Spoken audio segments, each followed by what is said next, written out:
ఖమ్మం జిల్లా రాజేశ్వరపురంలో రాష్ట్ర గిడ్డంగుల సంస్థ చైర్మన్ రాయల నాగేశ్వరరావు పర్యటించారు. రేషన్ కార్డుదారులకు సన్నబియ్యాన్ని పంపిణీ చేశారు. ఇందిరమ్మ ప్రభుత్వం వచ్చిన తర్వాత పేదలకు అనేక సంక్షేమ పథకాలు అమలు చేస్తుందన్నారు. సంక్షేమ పథకాలు పక్కదారి పట్టకుండా ఎప్పటికప్పుడు సమీక్షిస్తున్నామని తెలిపారు.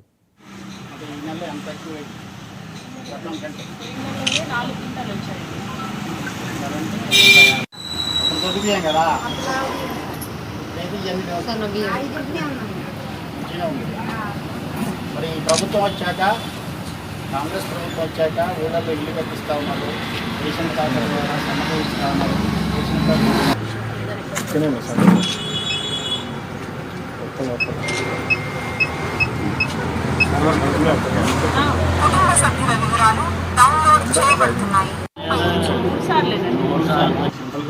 రేషన్ మన మా ఊళ్ళో అయిపోయింది.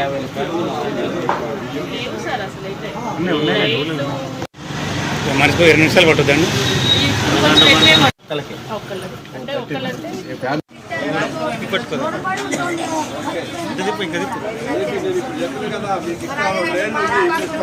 రైతుల్ని